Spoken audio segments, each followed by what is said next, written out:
À Bouaké, pour la communauté évangélique du quartier Kokor, la commémoration de la montée de Jésus-Christ qui rejoint son Père 40 jours après sa résurrection est un moment solennel.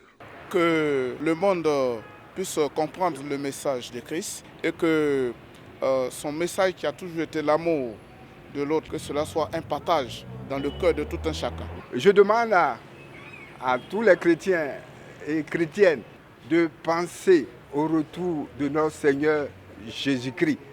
À Air France 2, c'est dans l'allégresse et la joie que les fidèles catholiques de la paroisse Saint-Martin se sont retrouvés. Ils sont venus massivement, ne voulant pas se faire compter cette célébration.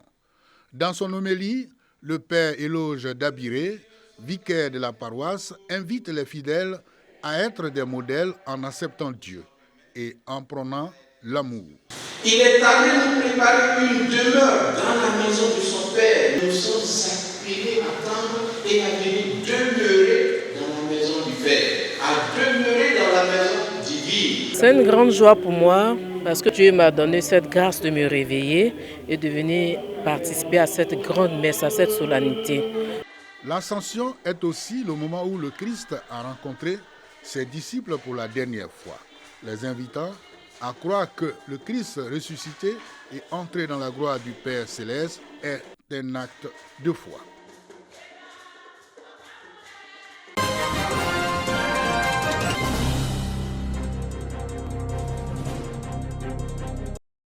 L'Ascension, fête chrétienne célébrée le 40e jour après Pâques.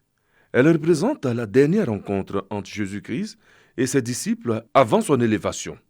Cette période est une occasion pour Lydie de renouveler sa foi par l'intercession de la Vierge Marie auprès de son Fils Jésus. C'est une joie pour moi de voir que le Christ monte pour apprêter, pour préparer une place pour moi auprès du Père Céleste. Donc c'est une grande joie pour moi, l'Ascension. Une célébration qui renforce la foi des fidèles chrétiens dans l'espérance de la vie éternelle dans le royaume des cieux. Le chrétien qui aime son frère, qui est prêt à donner sa vie pour l'autre, c'est-à-dire comprendre l'autre, se rapprocher de l'autre, c'est en train de faire le travail de Dieu. Et là, Dieu nous donne la récompense qu'il accorde à tous ceux qui croient en lui. Quand tu vas finir ta mission sur la terre, tu rejoins également Dieu dans son paradis. Allez dans le monde entier, annoncez la bonne nouvelle aux fidèles, baptisez-les au nom du Père, du Fils et du Saint-Esprit, est une des recommandations du Christ à ses apôtres, afin que celui qui croit en lui soit sauvé. Jésus, avant de repartir vers le Père, il donne le pouvoir à l'homme de poursuivre cette évangélisation à travers le baptême, également à travers cette bonne nouvelle qu'on va annoncer aux chrétiens. On pourrait également faire des exploits. L'Esprit Saint permet également aux apôtres d'avoir la force de pouvoir annoncer cette bonne nouvelle aux chrétiens. L'Ascension célèbre la montée de Jésus vers son Père. Elle annonce également la venue du Saint-Esprit 10 jours plus tard.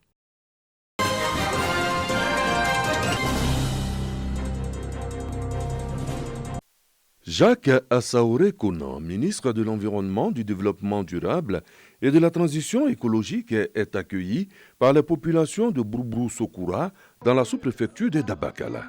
Ce village a été choisi pour le lancement des travaux de construction des infrastructures sociales de base à la périphérie du parc national de la Komoué. Un projet piloté par l'Office ivoirien des parcs et réserves, OIPR, qui bénéficie d'un soutien financier de la coopération allemande à hauteur d'1,5 milliard de francs CFA.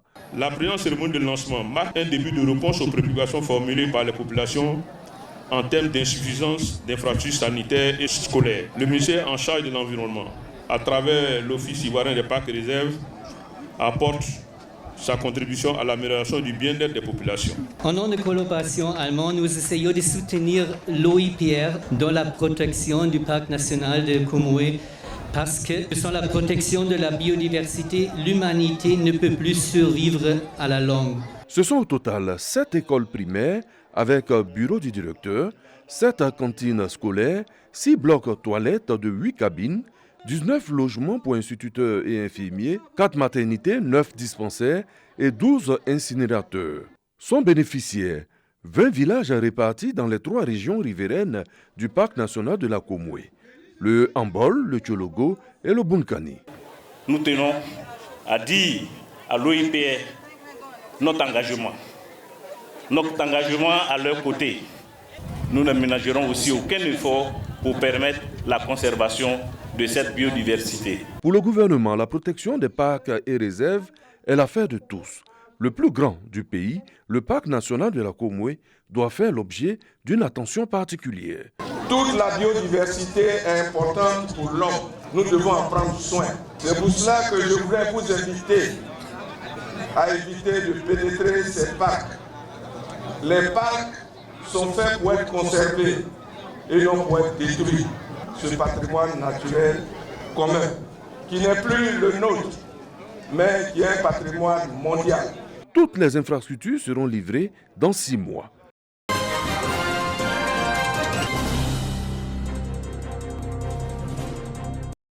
Le coordonnateur général du PESGouv planche sur la question des cantines scolaires. Avec tous les principaux acteurs, ils étaient à Korogo pour faire l'état des lieux en faveur des propositions de solutions.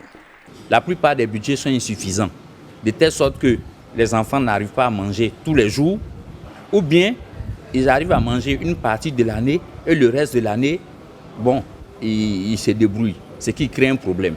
Que toute la communauté prenne à cœur le programme, de sorte que chaque individu se sente concerné par le bien-être de chaque enfant.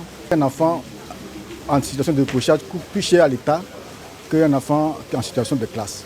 On dénombre à ce jour 5602 cantines scolaires disséminées dans les différentes régions du pays.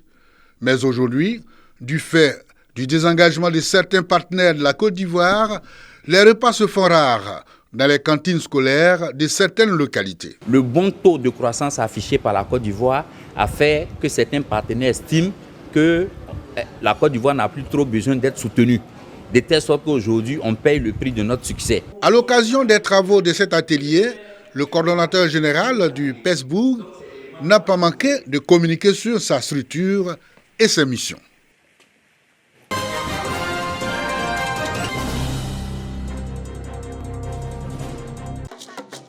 Le masque Zaouli en attraction pour souhaiter la bienvenue aux acteurs du tourisme international.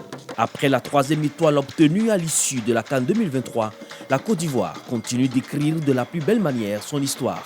Le pays accueille la 9e assise internationale du tourisme responsable après le Comore, une rencontre internationale pour mobiliser décideurs et professionnels. L'idée, en fait, c'est d'essayer de répartir des flux touristiques qui sont très concentrés sur les stations balnéaires, sur les grandes villes, et de les répartir pour un tourisme intérieur. Ces assises viennent dans le prolongement de la CAN pour nous démontrer à souhait que le pays aujourd'hui est ouvert au reste du monde et que tout le monde veut s'inviter en Côte d'Ivoire. Le développement du tourisme local nécessite l'implication des collectivités territoriales unanimes qu'il faut accompagner le secteur. Le secteur touristique, tout en offrant une visibilité exceptionnelle au territoire à l'international, peut jouer un rôle de premier rang pour l'autonomisation des communautés locales, notamment en milieu rural, pour la stimulation de la croissance des petites et moyennes entreprises et la création de richesses et d'emplois locaux diversifiés. Pour le représentant du Premier ministre, Robert Begré-Mambé, haut patron de ces assises, les résolutions de cette rencontre permettront à la Côte d'Ivoire de créer les conditions pour faire du pays la 5e destination touristique du continent d'ici à 2025. Le gouvernement, sous la haute autorité de son Excellence M. Alassane Ouattara, président de la République de Côte d'Ivoire, a adopté une stratégie nationale de développement touristique dénommée Sublime Côte d'Ivoire. Dans ce cadre, les collectivités doivent participer activement à l'identification, à la conservation et à la préservation de notre patrimoine culturel et touristique. Grand Bassam, cité historique, et Aboisseau sont les villes hôtes de ces assises, avec plus de 300 experts venus des Comores, de la France, du Sénégal, du Mali et de la Côte d'Ivoire.